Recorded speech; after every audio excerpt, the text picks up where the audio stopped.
Kilala po natin si Apostol Pablo sa kanyang gawain bago niya matagpuan ang ating Panginoong Hesukristo. Ito nga ay ang dalhin sa kamatayan ang lahat ng mga Kristiyanong nananampalataya sa ating Panginoong Hesus. Isa sa mga dumaan sa kanyang mga kamay, sa kanyang kalupitan, ay walang iba kundi si Esteban na siyang diakono ng ating Panginoon. Siya ang naging pasimuno upang si Esteban ay mamatay sa pamamagitan ng pagbato doon sa labas ng Jerusalem. At sa kanyang iniisip na katapatan sa bayan at ipagtanggol ang bayan mula sa kinikilala niyang maling mga aral, siya ay nagpatuloy upang usigin ang mga Kristiyanong ito na iniisip niya nagdadala ng maling aral sa bayan. Kaya nga naman siya ay kumuha ng pahintulot maging sa mga punong saserdote na hindi kumikilala sa ating Panginoong Hesukristo. Samantalang kanya pong isasagawa ito, siya po ay dumaan sa daan ng Damascus at doon na natagpuan ang ating Panginoong Hesukristo.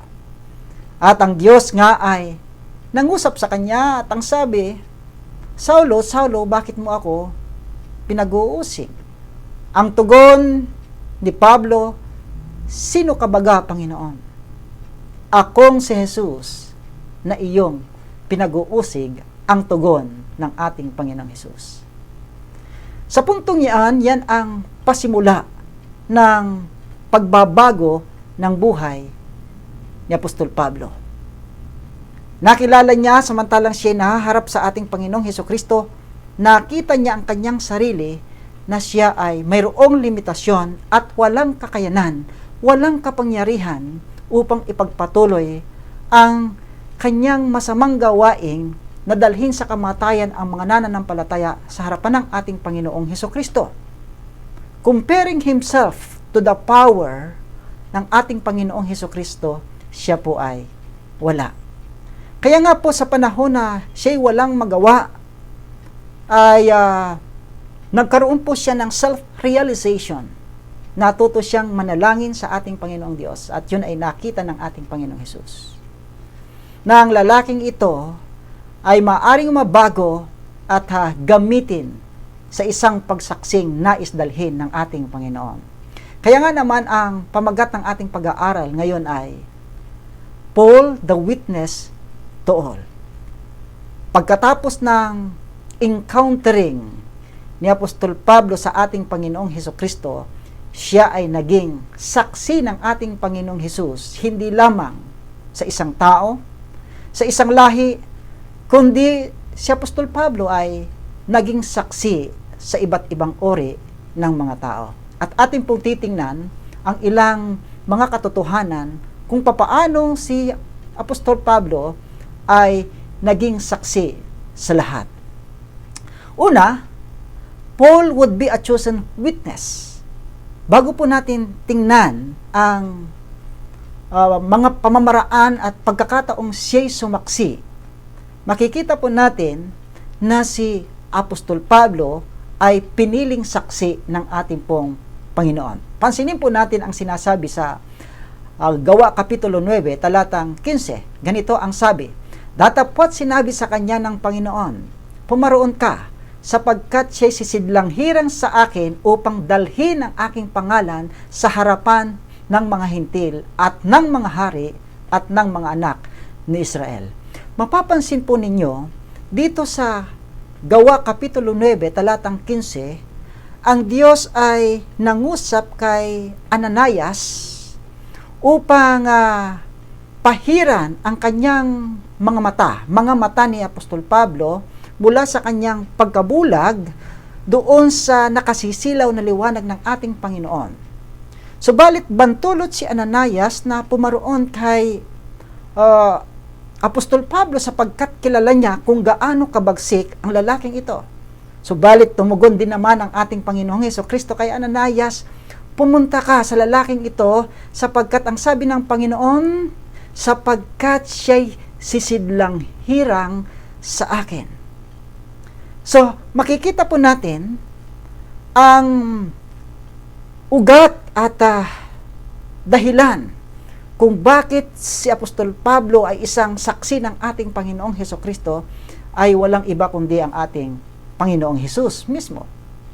Kapag si Jesus ang siyang tumawag, kahit gaano pa kabigat o kaya kasama ng iyong pag-uugali at ng iyong pagkatao, kapag natutunan mo rin namang kilalanin ang panawagan ni Jesus, mababago at mababago ka upang maging saksi ng ating Panginoon. At yan po ang tunay na dahilan para kay Apostol Pablo.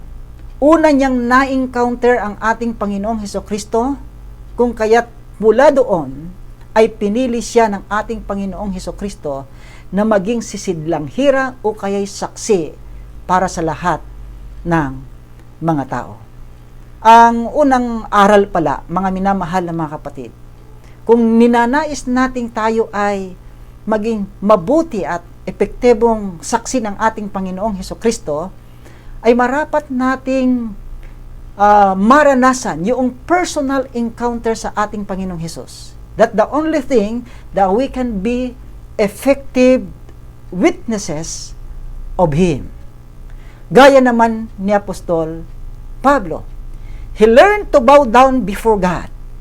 He learned to accept the challenge comes from God that he could be a witness to all.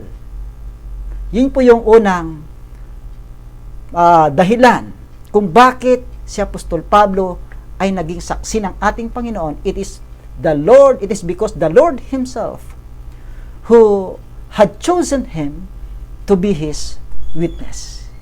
The second thing na dapat nating pakatandaan, mga kapatid, na si Apostol Pablo ay isang saksi para sa lahat ng mga tao. Ang sabi po sa Gawa, Kapitulo 9, talatang 15, si Apostol Pablo ay naging saksi rin sa mga hintil at maging sa mga government officials. Pansinin po ninyo ang sinabi sa verse 15, ang ating binasa kanina. Ang sabi doon, sapagkat siya'y sisidlanghirang sa akin upang dalhin ang aking pangalan sa harap ng mga hintil at ng mga hari at ng mga anak ni Israel. So si Apostol Pablo ay naging saksi, maging sa pinakamaliit na kalagayan ng tao, yung mga outcast na mga tao sa lipunan na hindi kinikilala ng mga nandoon sa upper class na mga tao, kagaya ng mga Hudyo. Hindi kinikilala ng mga Hudyo na ang mga hintil ay mga taong kinamatayan din ng ating Panginoong Hesukristo at maaaring makatanggap ng kaligtasang nagmula sa Kanya. Subalit si Apostol Pablo, kung ating pong titingnan, siya ay naging saksi rin ng ating Panginoong Hesukristo sa gitna ng mga hintil, sapagkat ito rin ang naisin ng ating Panginoong Hesukristo na siya maging isang instrumento upang dalhin ang ebanghelyo sa mga taong ito na kinikilala ng lipunan na marumi at makasalanan. Mapapansin din natin, si Apostol Pablo ay sumaksi sa mga government officials. Mapapansin po ninyo sa Aklat ng Gawa, Kapitulo 24, talatang 24 hanggang 25, ay mayroon pong nakatagpo doon si Apostol Pablo, isang gobernador na ang pangalan ay si Felix. At sa harapan ni Felix, pinatunayan niya kung gaano ang Panginoong Hesukristo sa kanyang kahabagan ay maaring makapagligtas ng isang taong makasalanan.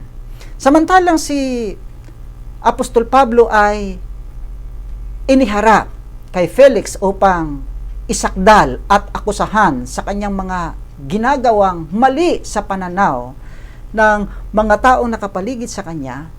Siya rin naman ay nangusap ng tuwiran na ang kanyang pagiging lingkod ng ating Panginoong Hesukristo ay isang lingkod na magdadala sa kanya ng katiyakan at maging katiyakan ng mga taong nabubuhay sa kanyang kapanahunan, sapagkat sa Panginoong Hesukristo na kanyang isinisigaw, bagamat ang isang tao ay mayroon kamatayan, ay mayroong pagkabuhay na maguli. Nung unang panahon kasi, mayroong paniniwala na walang resurrection. Pero kay Apostol Pablo, idinain po niya ito sa harapan ni Felix na mayroong resurrection. Kaya nga naman siya ay nananampalataya at laging nagpasakop sa ating Panginoong Hesukristo. Mapapansin po ninyo, sa kanyang pakikipagtalastasan kay Felix, bahagi ng kanyang pagsaksi ay sinasabi sa Gawa Kapitulo 24, talatang 24 hanggang 25 ay ganito. Datapwat ng makaraan ng ilang mga araw, si Felix ay dumating na kasama ni Drusilla, na kanyang asawa na isang Hudiya, at pinatawag si Pablo at siya'y pinakinggan tungkol sa pananampalataya kay Kristo Jesus. At samantalang siya'y nagsasalaysay tungkol sa katuwiran at sa sariling pagpipigil at sa paghuhukom na darating, ay nangilabot si Felix at sumagot, ngayoy humayo ka at pagkaroon ko ng kaukulang panahon ay ipatatawag kita. Mapapansin po natin, mga kapatid, sa pakikipagtalastasan ni Apostol Pablo kay Felix, si Felix ay halos mahikayat na sa katotohanan ng kanyang inihahayag tungkol sa ating pong Panginoon. Halos ang kanya pong puso ay mabago na. At ang sabi nga sa talata, siya ay nangilabot doon sa mga pahayag ni Apostol Pablo. Ano po ang ibig sabihin nito? Sinasabi lamang sa ating pag-aaral na si Apostol Pablo ay naging saksi hindi lamang sa gitna ng mga hintil, kundi siya rin ay naging saksi maging sa mga government official. At pangatlo, si Apostol Pablo rin ay naging saksi sa gitna ng mga Hudyo. Pansinin po ninyo mga kapatid, atin pong tingnan ang sinasabi ng talatang ito. Sabi po sa talata ay ganito, sa Acts chapter 9 verse 20, at pagdakay kaniyang itinanyag sa mga sinagoga si Jesus na siya ang anak ng Diyos, at ang lahat ng sa kanya nakarinig ay namangha at nagsabi, hindi baga ito yaong nasa Jerusalem ay lumipol sa mga nagsitawag sa pangalang ito, at sa ganito nasa ay naparito siya upang sila'y dalhing gapos sa harap ng mga pangulong saserdote. Sa verse 22, ganito ang sinasabi, datapwat lalo nang lumakas ang loob ni Saulo at nilito ang mga Hudyo na nangananahan sa Damasco at pinatutunayan na ito ang Kristo. So makikita natin mga kapatid na si Apostol Pablo ay sumaksi rin sa gitna ng mga Hudyo. Sa mga taong nag-iisip na nasa kanila lamang ang katuwiran at nasa kanila lamang ang kaligtasan. Mga taong nag-iisip na sila ay matuwid at walang kasalanan. Mga taong nag-iisip na ang kanilang naglilingkuran ay tunay na Diyos. Subalit makikita po natin, maging sa mga uri ng mga taong ito, si Apostol Pablo ay sumaksi.